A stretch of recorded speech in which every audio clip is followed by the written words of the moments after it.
Movement is life. Most people would agree with this formula. There are a lot of examples that without physical activity it is more difficult to cope with illnesses, and it is also difficult to protect against their occurrence. But everything is not so straightforward.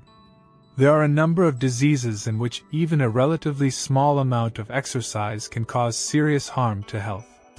Today we will talk about these situations. The benefits and harms of exercise. Why do we need physical activity at all? It would seem that the less stress on our body, the longer it will last, and the more economically it will use its own resources. However, man was evolutionarily formed in constant motion. Our distant ancestors had to walk a lot, carry heavy loads and fight large predators to find food. As a result of such natural selection, only those individuals whose organisms were well adapted to such activities survived. Speaking about the influence of motion on the processes inside our body, there are several nuances. First, without such a load it is impossible to maintain the tone of muscles and joints. The production of synovial fluid, which serves to lubricate the joints, increases if a person moves enough. And this is the best protection against premature wear and tear of the joints. Secondly, movement is necessary for normal blood flow and blood supply to the pelvis and spine. A sedentary lifestyle is the main enemy of these organs. Fourthly, moderate exercise is beneficial to the heart muscle. And even digestion and metabolism improve, thanks to physical activity. But if exercise brings so many benefits, how can it harm? As you know, everything is good in moderation. Any overload is fraught with the development of a number of diseases that may become chronic. If such diseases have already occurred, then even small loads may cause a worsening of the course of the disease.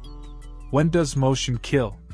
The list of diseases in which any physical activity is contraindicated is quite large. An important nuance is that the doctor's ban depends on the stage, form and severity of the disease. But in general, several key groups of health problems can be identified. First, these are diseases of the liver and kidneys. Severe disorders in their work, in which the function of the liver and kidneys is reduced, require with caution to engage in any physical work, as it increases the load and further reduces the function of these internal organs. The second group of contraindications is diseases of the gastrointestinal tract. Metabolic disorders can also be exacerbated by exertion. The third important area of health that is affected by physical activity is the respiratory system. Asthma, chronic bronchitis, lung inflammation, and other conditions with breathing difficulties require rest. Any load can provoke an attack of suffocation. Diseases of the nervous system also obey this rule. And even with cancer, exercise is contraindicated, because it weakens the already vulnerable body, thus contributing to the development of malignant tumors. The sixth, perhaps the most obvious group of diseases, in which movement can worsen the situation, are diseases of the musculoskeletal system. These include arthritis, arthrosis, intervertebral hernia, and the like. You may be surprised, but contraindications to exercise are even skin diseases, as well as any inflammation of the reproductive organs, venereal viral and other infectious diseases.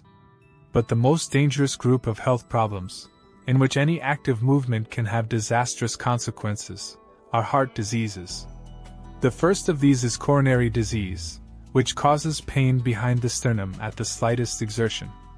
If you do not stop overloading the heart muscle, its deterioration will accelerate. The second disease of this group is a heart defect.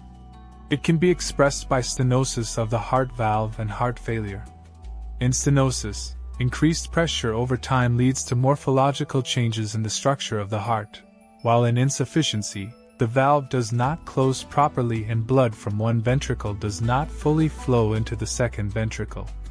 Residual blood returns and the left atrium becomes overloaded and distended. The strain accelerates the development of abnormalities in this organ. A third common cardiovascular disease in which active movement is not recommended is uncompensated hypertension. Activity leads to severe pressure spikes and hypertensive crises. Another dangerous disease is cardiomyopathy. It stretches the cavities of the heart and impairs the pumping function of this organ. As a result, blood stagnation begins in the heart and lungs, swollen legs and liver, and with prolonged swelling of the liver begins its oxygen starvation and cirrhosis.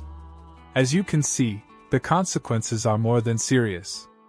Therefore, if you have such diagnoses, it is worth coordinating any types of physical activity and their intensity with your doctor.